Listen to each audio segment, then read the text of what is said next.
Hello everyone, welcome to our YouTube channel keep it simple. आज के video में हम बात करेंगे रिलायंस कैपिटल की। इनके बोर्ड को आरबीआई ने सुपरसीड कर लिया यानी कि ओवरटेक कर लिया है। और इस वीडियो में हम डिस्कस करेंगे कि ये सारा मामला क्या है और आगे क्या हो सकता है इस कंपनी के साथ। और आगे बढ़ने से पहले अगर आपने अभी तक चैनल को सब्सक्राइब नहीं किया तो प्लीज सब्सक्राइब करके हमें मोटिवेट कीजिए। तो सबसे पहले अगर हम बात करें कि भाई ये रिलायंस कैपिटल करती क्या है, तो सबसे पहले ये अनिल धीरूभाई अंबानी ग्रुप की कंपनी है। और इनको दिसंबर 1998 में अपना एनबीएफसी यानी कि नॉन बैंकिंग फाइनेंशियल कॉरपोरेशन का रजिस्ट्रेशन मिला था। और उसके बाद से इन्होंने काफी सारे बिजनेसेस में अपने आप को फैलाया, जैसे कि asset management, insurance, commercial finance, industrial finance, stock broking और दूसरे फाइनेंस रिलेटेड बिजनेसेस। जो अभी इनके लेटेस्ट फाइनेंशियल्स थे उसके हिसाब से जो ये ऑपरेटिंग सेगमेंट थे, इनके 5 ऑपरेटिंग सेगमेंट थे। पहला था फाइनेंस एंड इन्वेस्टमेंट, जिसमें कि कॉर्पोरेट लेंडिंग और इन्वेस्टमेंट एक्टिविटीज करते थे। दूसरा इनका जनरल इंश्योरेंस सेगमेंट था। तीसरा इनका लाइफ इंश्योरेंस सेगमेंट था। और चौथा इनका कमर्शियल फाइनेंस था, जिसमें कि कमर्शियल लोन्स देते थे ये पहले। और पांचवा इनका अदर्स था, जिसमें कि दूसरी जो बची खुची फाइनेंशियल एक्टिविटी है वो इस सेगमेंट में की जाती थी। जो अभी इनके सितंबर क्वार्टर में इन्होंने रिजल्ट पब्लिश किए थे उसमें इनको 1156 करोड़ का लॉस दिखाया था। और उसमें से जो सबसे बड़ा लॉस था वो इनके कमर्शियल फाइनेंस डिवीजन का था, 913 करोड़ के आसपास। तो अब अगर बात की जाए कि भाई कंपनी में प्रॉब्लम क्या चल रही है, तो सबसे पहले अगर हम इनकी बैलेंस शीट को रेफर करें 30 सितंबर की, तो इनके ऊपर टोटल जो लायबिलिटी थी वो 79,031 करोड़ की थी। उसमें से डेट सिक्योरिटीज लगभग 18,320 करोड़ की, बोरोइंग जो दूसरी बोरोइंग थी अदर देन डेट सिक्योरिटी वो लगभग 8600 करोड़ की थी। अदर फाइनेंशियल लायबिलिटीज 49,000 करोड़ के आसपास, और ट्रेड पेबल्स लगभग 2300 करोड़। और जो केयर रेटिंग एजेंसी है उन्होंने मार्च में इनकी जो डेट सिक्योरिटीज की रेटिंग है उसको डिफॉल्ट ग्रेड में डाल दिया था। और उन्होंने ये भी मेंशन किया था कि इशूअर नॉट कोऑपरेटिंग, यानी कि जब उनसे क्वेश्चन पूछे गए कंपनी से रेटिंग एजेंसी के द्वारा तो कंपनी ने उसका प्रॉपर आंसर नहीं दिया। और इससे पहले अगर जून 2019 की बात करें, तो जो इनके ऑडिटर थे जब वो अपने इनके फोर्थ क्वार्टर के रिजल्ट को रिव्यू कर रहे थे, तब उन्होंने काफी सारे रेड फ्लैग रेस किए थे। और स्पेसिफिकली अकाउंटिंग मेथोडोलॉजी को लेकर रेड फ्लैग रेस किए गए थे।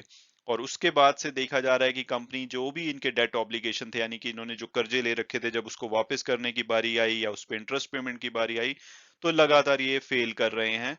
और अगर बात की जाए कि भाई प्रॉब्लम क्या हुई है, तो आईएलएफएस जब से क्राइसिस हुआ तो रिलायंस कैपिटल को भी इसका इम्पैक्ट देखा गया कि उसके बाद जो इन्होंने कमर्शियल लोन दे रखे थे वहां से इनको रिकवरी नहीं हुई।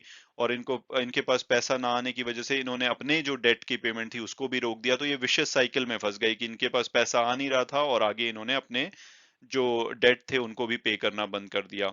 और इसके चलते इनको अपनी कुछ इंपॉर्टेंट सब्सिडरीज जो कि इनकी प्रॉफिटेबल सब्सिडरीज थी, जैसे कि रिलायंस म्यूचुअल फंड जो कि अब निपॉन म्यूचुअल फंड बन गया है, उसमें इनका 20% से ज्यादा का स्टेक था जो कि इन्होंने निपॉन को बेच दिया था।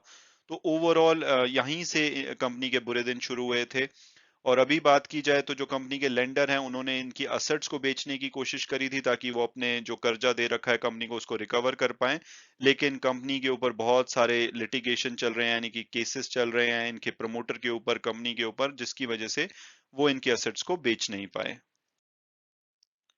तो अब अगर बात की जाए कंपनी में लेटेस्ट डेवलपमेंट की, तो आज एक न्यूज आई है कि रिजर्व बैंक ऑफ इंडिया ने अनिल अंबानी ओन्ड रिलायंस कैपिटल के बोर्ड को सुपरसीड कर लिया है। तो सुपरसीड करने का क्या मतलब है? सुपरसीड करने का मतलब है कि इन्होंने इसके बोर्ड को ओवरटेक कर लिया है। अब वो एक एडमिनिस्ट्रेटर अपॉइंट करेंगे और वो इनके बोर्ड को लीड करेगा। और ऐसा आरबीआई क्यों कर रहा है या उनको क्या राइट मिलते हैं? तो फाइनेंस बिल आरबीआई को राइट देता है कि कोई अगर एनबीएफसी है यानी कि नॉन बैंकिंग फाइनेंशियल कॉरपोरेशन है और वो अपने जो डिपॉजिटर और क्रेडिटर के इंटरेस्ट में काम नहीं कर रही है, तो पब्लिक इंटरेस्ट के चलते आरबीआई ऐसे एनबीएफसी के बोर्ड को सुपरसीड कर सकता है मैक्सिमम 5 साल के लिए।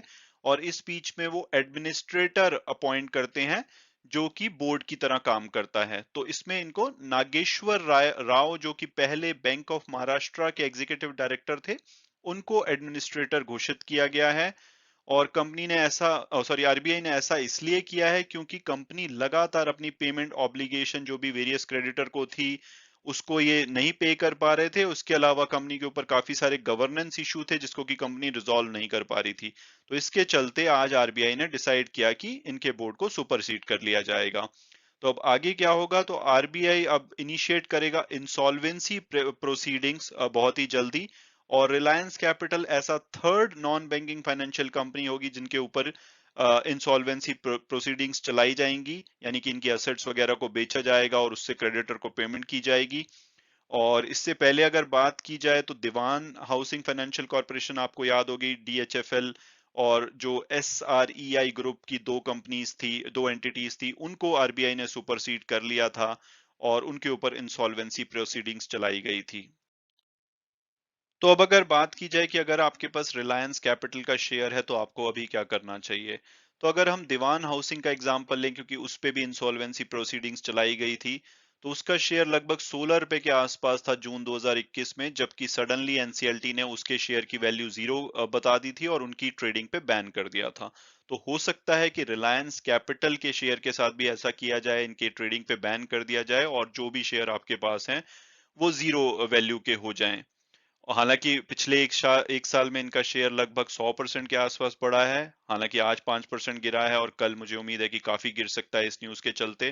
तो अगर मेरी पर्सनल ओपिनियन मानी जाए तो मुझे लगता है कि अगर कोई विंडो मिले तो बेटर है कि अभी आप इसको बेच दें।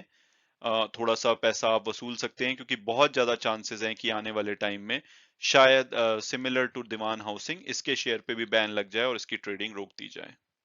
और वीडियो क्लोज करने से पहले मैं हमेशा की तरह डिस्क्लेमर दूंगा कि अगर आप इस शेयर में कुछ भी एक्शन लेना चाहते हैं तो अपने फाइनेंशियल एडवाइजर से बात कीजिए, अपनी फर्दर रिसर्च कीजिए, क्योंकि जो भी व्यूज हैं वो मेरे पर्सनल हैं। और thanks so much for watching the video and God bless you all.